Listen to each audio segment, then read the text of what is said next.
Reset. 43. Unedited. My bags are already packed and I am ready to leave this place behind. I have always been a smart kid, but surprisingly whenever it comes to Mark, my senses just go away.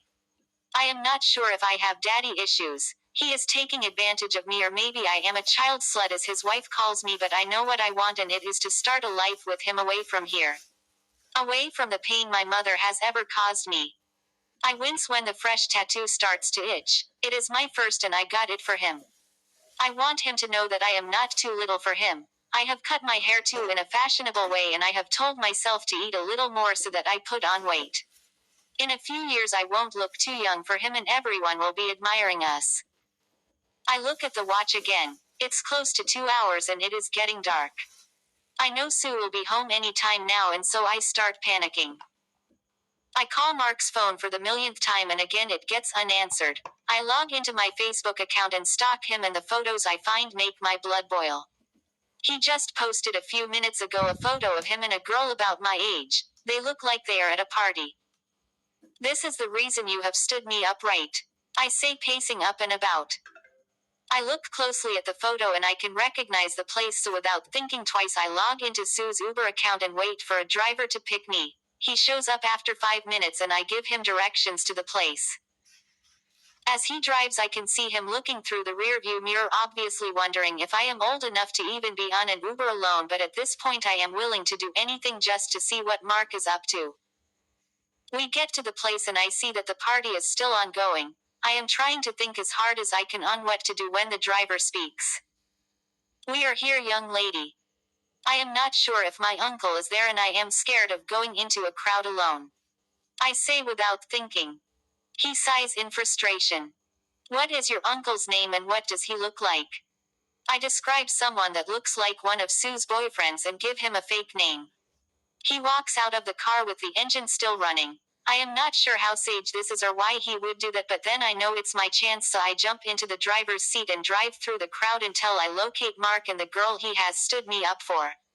I don't even think twice as I drive as fast as I can, and people are running out of my way. Some are screaming and asking me to stop. Mark is quick enough to run off, but the girl doesn't make it as he does.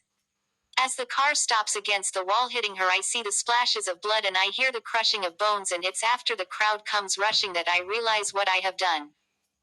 The people are hitting the windows and screaming things I can't hear. So much is going on I am in a state of shock. I can see mouths opening and screaming out things. Everyone is talking but I can't hear a word being said as I am still in shock. The police siren doesn't stop the crowd, and when I am taken away it's when realization hits me and the tears start to fall. I am only 14 and I have killed someone, all because of my obsession for an elderly man. They keep me locked away in a small dark room alone the whole night. Inwardly I am hoping Sue comes through, but then I know she will either be too drunk or with a man to even notice my absence, and no one asked me for a number to call.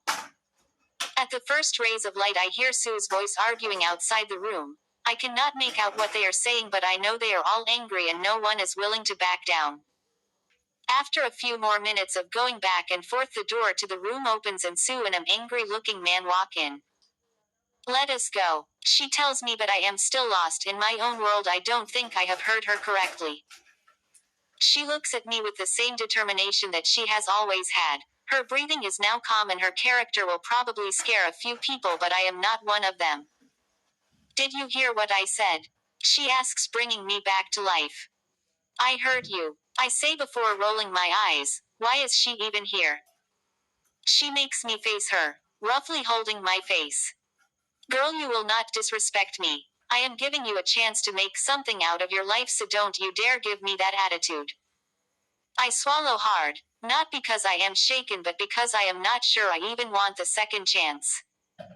"I am not having this conversation with you again. You will do as I say and we will go with the plan. Is that clear?" Silence. Channel.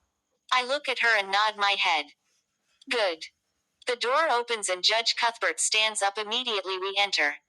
"Please don't, Cuth," Sue says, flirting. He chuckles nervously, obviously because I am here. "Don't mind her," she says. Judge Cuthbert offers us seats and drinks, which we both turn down. The drinks. He is looking at us nervously and I can't help but wonder what she has on him that is making him this nervous. From our conversation last night I am sure you know what I want and I want you to make it happen.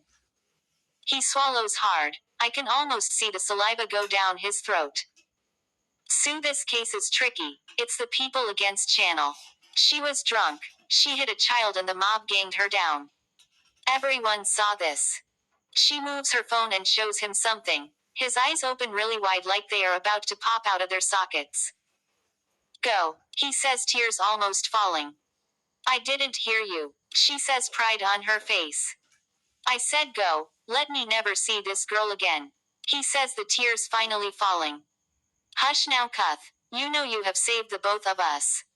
She says, and we both stand up. She takes the lead in walking towards the door whilst I walk behind her, but I stop when she does. And Cuth. She pauses for effect. In the next life pick a different career. She says, and I see the tears fall violently whilst we walk out of his office. I notice the angry people looking at us. They all want to eat me alive and I can't blame them. And I know I deserve everything they want to happen to me, but I am also very young. We drive to the airport in silence and when we get there she hands me my things. I open the documents. Beatrice, I say. Channel is dead. You will never return here for anything. She says, walking away, and for the first time since last Friday it hits me. My life will never be the same and I did this to myself. Your friend and author. Winnie. Hibiscus.